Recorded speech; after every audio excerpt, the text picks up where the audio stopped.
Hey everybody, welcome back to my channel. It's me, International Carl, doing another video for you. This video is going to be a little different because I usually do videos about kind of life in the United Kingdom, life of living overseas and traveling and things like this. But today's a different video because it's kind of special in the sense that I thought I'd do this video because it's been 20 years. Actually 20 years since 9/11. At the moment of filming this, it's a few minutes before 2 o'clock in the afternoon here in the UK. And it struck me that, without excused upon that, I've never told my story about what I was doing during 9/11. And maybe that's for, maybe my kids want to know when they start learning about it, or, maybe in the future I have grandkids and they want to know what grandfather was doing for 9/11. Well, here's a video that'll tell them that. I'll be as truthful as I can. I'm always truthful.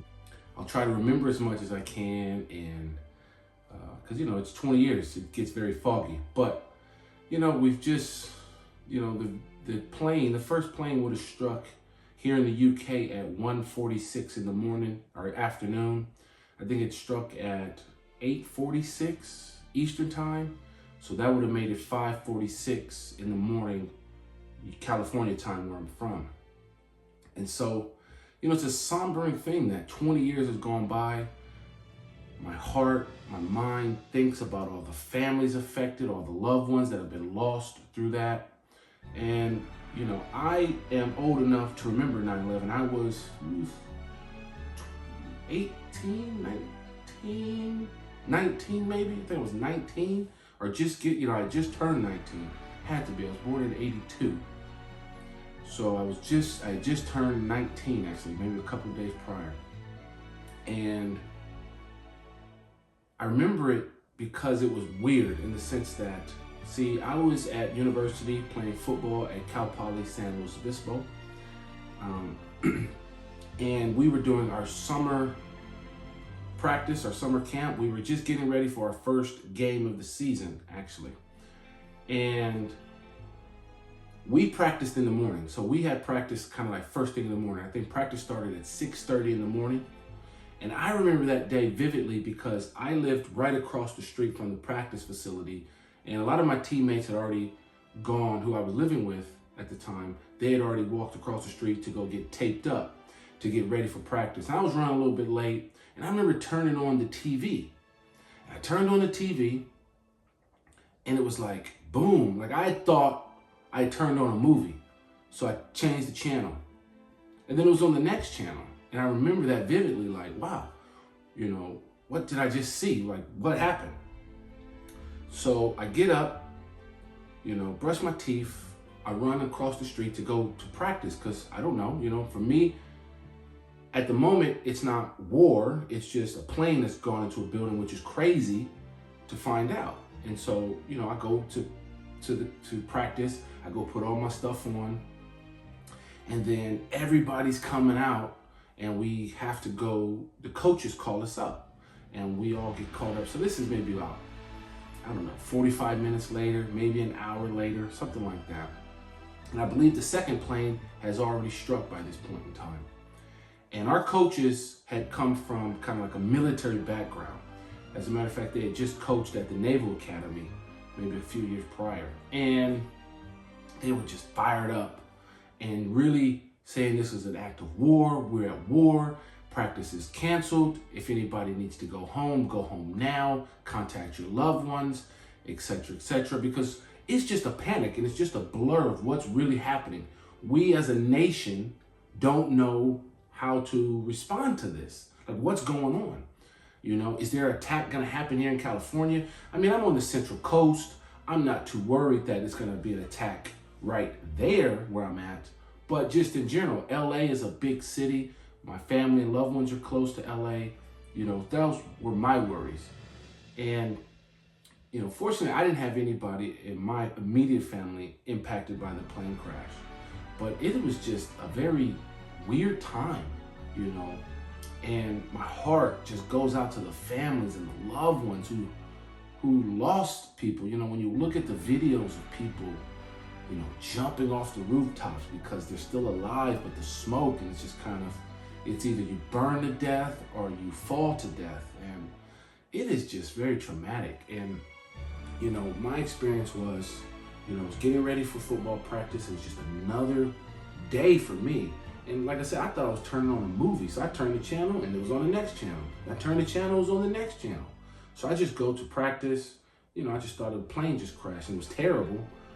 But then by the time I, go to practice is canceled, coach calls us all up. And it was just like a traumatic time. But other things about this day, about 9/11, or the aftermath of 9/11, was about like traveling. So American sports went to a halt after 9/11. So the first game of the season, I don't know who that was supposed to be against. Maybe some team in Utah, I think. That got canceled. And so then it was about, what we're going to do. And maybe they canceled the second week as well.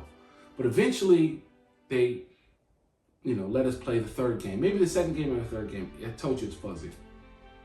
But I remember we had to drive down to LAX to go fly. And flying through LAX was a weird scene in the sense that there were military people all over the place. Outside, inside, we were getting there like 4 hours before the flight, so we were, if the flight was at 4 p.m, we were there at 12 o'clock, which meant we left at like 10 o'clock because we had a 2.5 hour drive down. So it was like a long day of traveling. And I just remember seeing like the military people inside the terminal, sandbags everywhere, machine guns in the terminal, like parrot guns, I guess you might call it. And just how at the time when you're living through a moment of history, you're kind of like, wow, like it's happening and it's all happening fast. And we're trying to get ready for a football game, but it just means nothing in comparison to the fact that we as a nation are at war. We are a nation, have been grieving.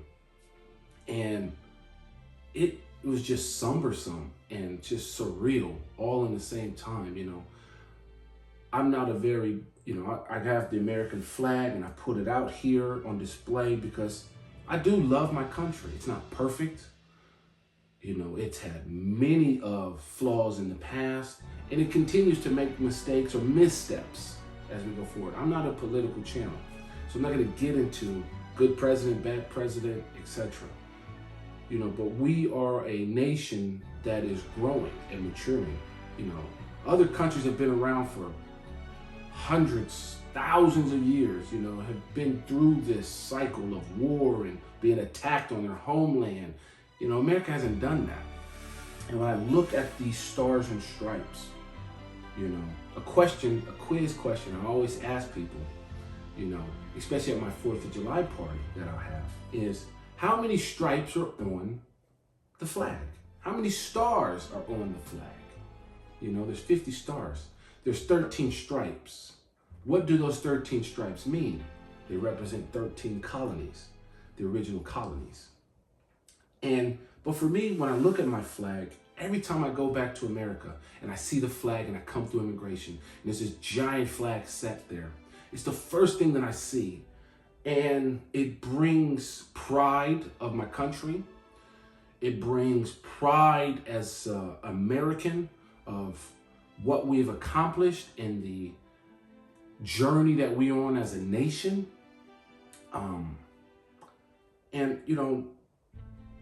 Perfect is not something you can ever attain.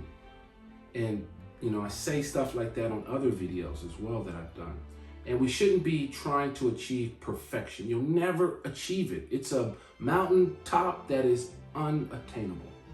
But you should always be steering towards a brighter, better, inclusive, opening path. That's where we should be going. And I mentioned it in my previous video that I released a couple of days ago that some of the things I don't miss about America is the relation, the racism tensions that are there. It's not like everybody's just racist in front of everybody. That's not the point. It's just that there's a tension there that is palpable if you really take the time to look. But, you know, I always am optimistic about my country, about the future, that, you know, we as a nation will go to a better place. I don't care the political party. I like to inherently believe that each political party wants to do better for the next generation. And the means at which they do it is where we differ at. Now, sometimes people bring up what we call culture wars. You know, I ignore those 100%. I think they're just ridiculous and a waste of time. Because if you listen to any politics, it doesn't matter if one side says go left, the other side is gonna say right. And if that other side says left, guess what? You will then change and want to go right or up or down. It don't matter. That's just what oppositions do. They're not going to sit here and say, hey, let's go right. Okay. That's not what, you can't expect that. So I don't expect it. But this is about 9/11 and to the families that have lost loved ones, to all the wars that we then subsequently got into, the leaving of Afghanistan recently.